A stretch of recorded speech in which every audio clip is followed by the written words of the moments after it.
I have to read it again because this verse obviously caught my mind this week.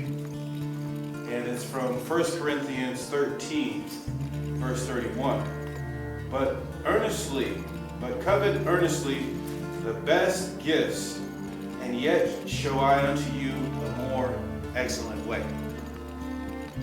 Why did it catch me? Well, because of just, you ever notice how one sentence can have so much meaning in it because you have to break down each word.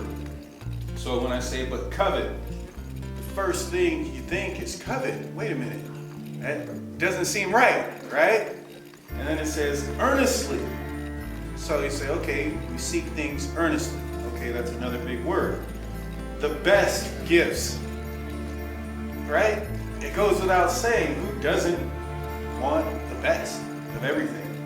And yet, show I unto you a more excellent way. That's when I said, well, dang it, I can't manage. You ever feel that way? Where you don't understand or why things go the way that they go, or why you do things in the way that you do it. Why can't I do what's right? Or why can't I do what's right by people? Or maybe why can't I do what's right by God? All these things come to mind, and quickly I think of David and what's going on in his mind, where he's like, man, I almost gave up hope. Because why am I doing all the things that I think I should be doing that seem to be right, but evil abounds? And the way that they're doing, they have more than they need, and they can do whatever they want. The commandment itself says, thou shalt not, what? Covet. So what happened right there? Thou shalt not covet, but wait, we just said to covet, right? Covet earnestly the best gifts, and yet show I unto you a more excellent way. But commandment number 10 says, thou shalt not covet. So, gifts.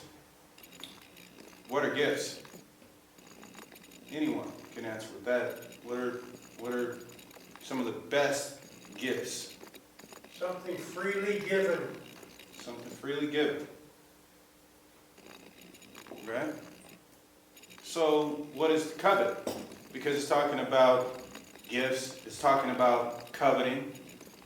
And covet basically means an ungoverned or selfish way about you. For what? To take pleasure in something. To desire something. Earnestly. So, what is the urge for us?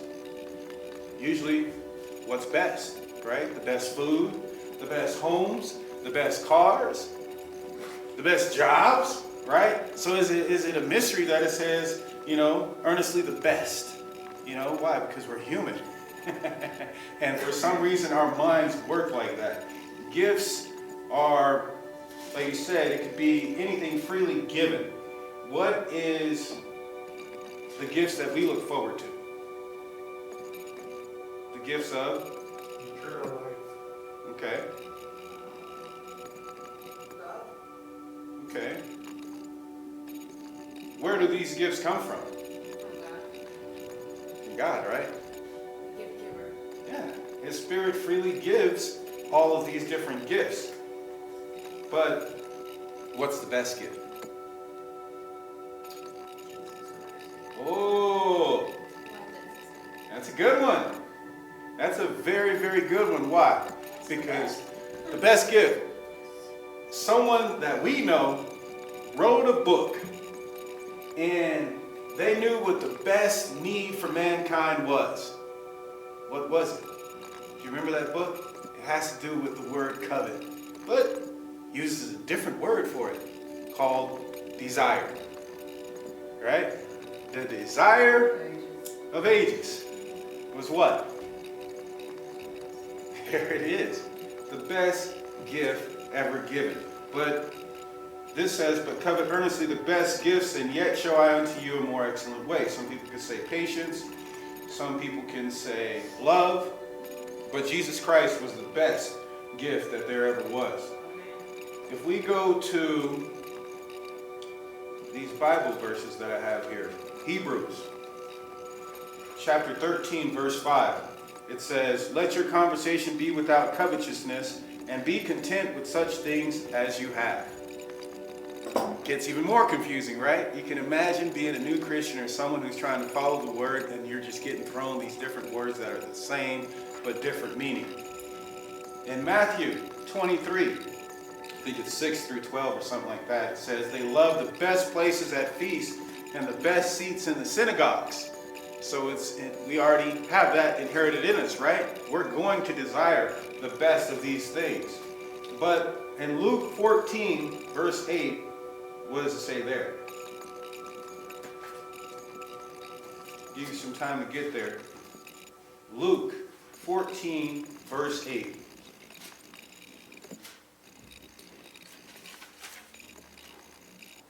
When thou art bidden of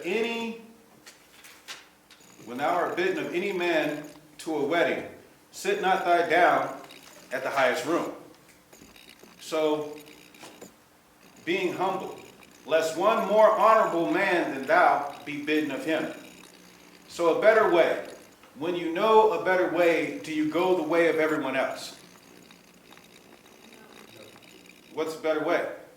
There's a better way to do a job, right? A better way to speak.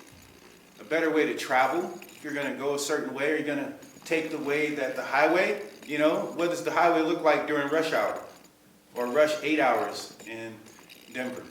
It's not 1 hour, it's like 8 hours of just traffic, right? What does that look like? Are you going to go the same way that everyone else goes? Not if you're from here, you know a better way, right? You're going to hop off that highway, or you're not even going to get on, and you're going to take those side streets, those back streets, right? And so a better way, when you know a better way, you do not follow the way of everyone else, or do you? If you've been this week, yesterday, this month, at any time, following the way of the Lord, do you still consistently do that if you know that it's the right way? For the most part, right? Then sometimes we come outside of ourselves and we find ourselves yelling at someone or doing something that's out of the normal, out of the way. In Proverbs chapter 14, verses 12 through 16, of course I'm not going to read it all, but it says, there is a way that seemeth right unto a man, but in the end is death. So it seems right. A lot of confusing things. God has taught us a way. What should we do? Since God has already taught us a way. And he says, there is a way that seemeth right unto man. So giving us credit for being kind of dumb, right? He says, there seems to be a right way about the things that you do, but you have sin inside of you. So the way that's best for you is to follow my way. Why? Because it seems that he's the one that's teaching, he's the one that's giving the gifts, he's the one that's allowing us to be able to make it, like you said, to heaven, or to make it through this world of just diversity and just crazy things going on. So in Psalms 77, verse 13, it says, thy way, O God, is in the sanctuary. Who is so great a God as our God? So he tells us where to find this way. In the sanctuary, in worship, in doing the things that we know to do as far as reading. Hast thou not read? So the simple ways and the simple things that can keep us on track with the way that God would have us to be are always going to be in the sanctuary. I was talking about, if you know a better way, do you do what others do and go that way? There's a story of a fisherman, and he lived somewhat in the country next to another fisherman. But they weren't fishermen where they would go out on these boats and things like that. They were more so retired, and they kind of did what they did to have fun. And basically it was go fishing and spend time with the family.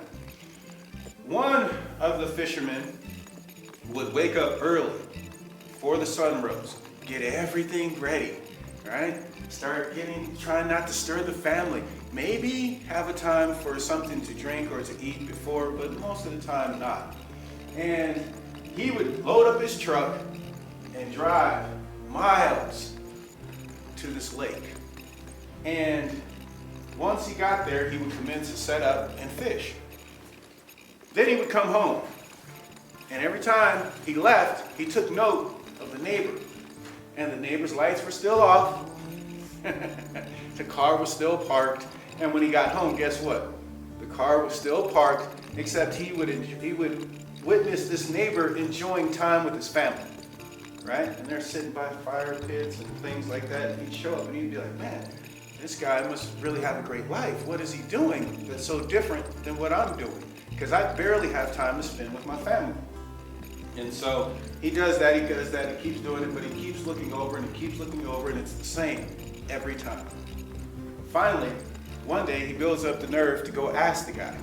He says, hey, I see you're a fisherman like me because I see your tackle, I see all your equipment, I see all this stuff. I see you guys, cleaning or you're eating and hanging out with your family and spending time.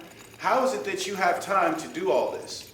He says, I go to the lake miles away, and it takes me time to get there. I have to get up early, I have to come back late, and I barely have time to spend with my family.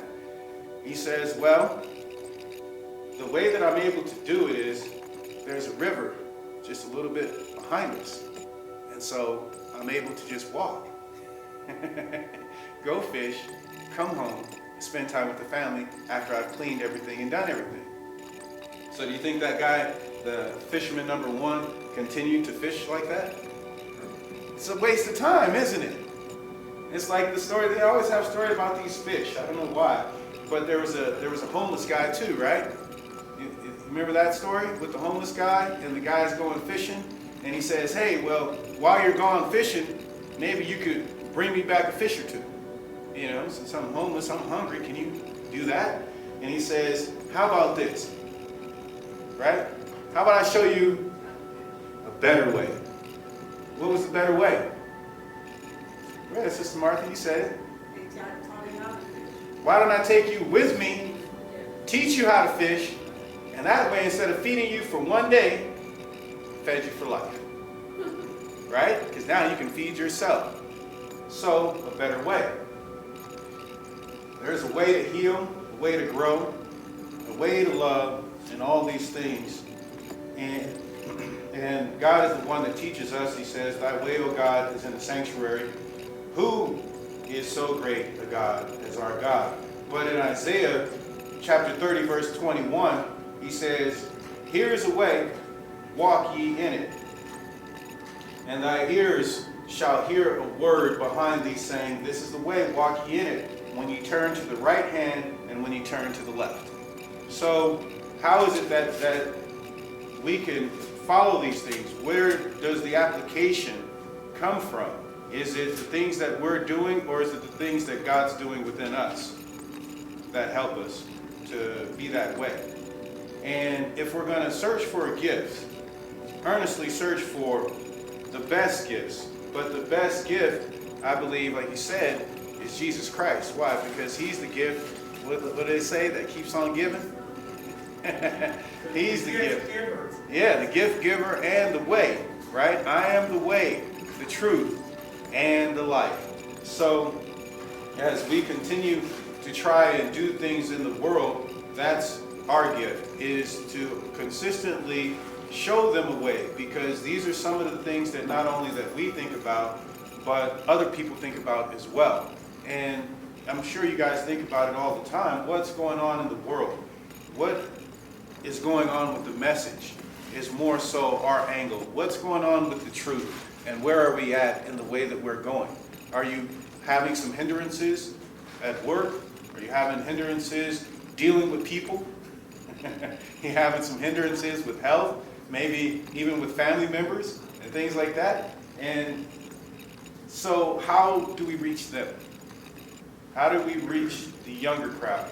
I remember speaking, was it last week?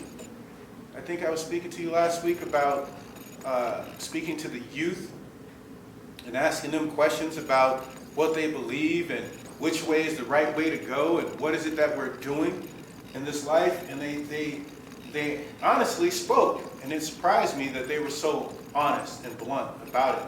And they said, no, we know the way. We know what's right.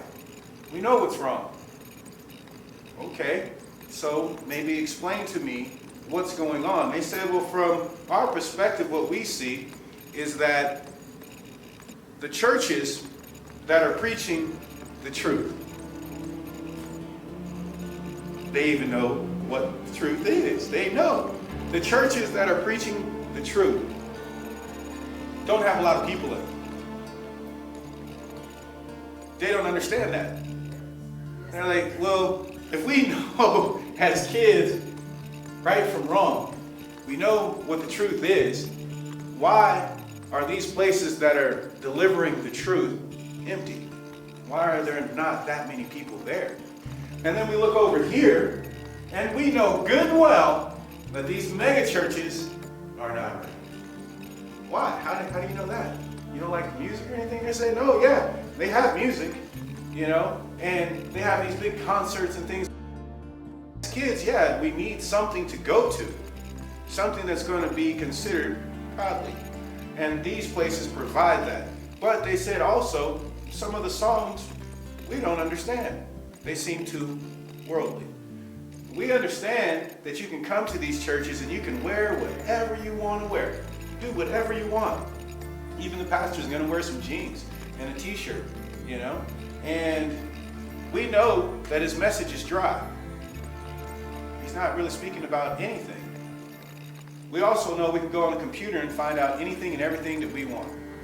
So our question to you is, what should we do? Which way should we go? Right? What do you tell young kids like that? What would you say? Yes, you speak to a lot of young people. And what would you say if they brought that to you? Which way should we go? What should we do when we see the situations in the churches are like this? Well, I was just telling them, I get asked all the time when I'm dropped off here, why did you come here? There's nobody. I said, was it an old person or a young person? I've had both say it to me. Okay. And I told them, God's, that's what matters. You go where He is. It doesn't matter who else is there. Keep your eyes on God. On God. How do you do that? Thy way, O God, is in the sanctuary. So it goes in a roundabout circle. You have to have faith. Is faith a gift? Is patience a gift? I mean, what are all the gifts? There's a lot of gifts that the Spirit gives, right? Some people can speak different languages. Some people can teach. Some people can preach. Some people can pray, right? Prayer is a gift. But all these gifts, he says, to covet earnestly the best, which is, Sister Hilda, Jesus Christ, right? And so as long as you're not taking your eyes off of Jesus Christ, you're coveting the best gift that you could ever have. And in doing that, God meets you halfway, right? Or does he meet us more than halfway? More than halfway, right? 90%, 99% of the way, all you got to do is believe. And that's it. So it's my prayer that the more that we have the time, and even if we don't have the time, that we consistently build our prayer lives to fit the mold of coveting the best gifts so that he can show unto us a more excellent way. That changes everything when you keep your eyes on Christ and that's your focus and you're studying in the Word. It's funny how the things that other people do no longer matter. That's right. So if I was to say anything to the youth out there, I'd keep it short and simple within, that 20, 30-minute timeline of that. Because as they're continually going with these things back and forth and you don't know where to go, you can grab a Bible, you can look in it, but is it really going to just show you the way? No, it's not. Because you can go from Psalms to Genesis to Revelation to Corinthians. And what understanding do you have? Not much. But if you can have people to tell you, to give you those verses that say those things, or to put it in a way that you can understand it, you'll have more growth. And so that's my prayer, is that we continually keep Jesus in sight and mind of things when we speak and when we do things, so that he may become the one that's officially in charge. Amen. Amen.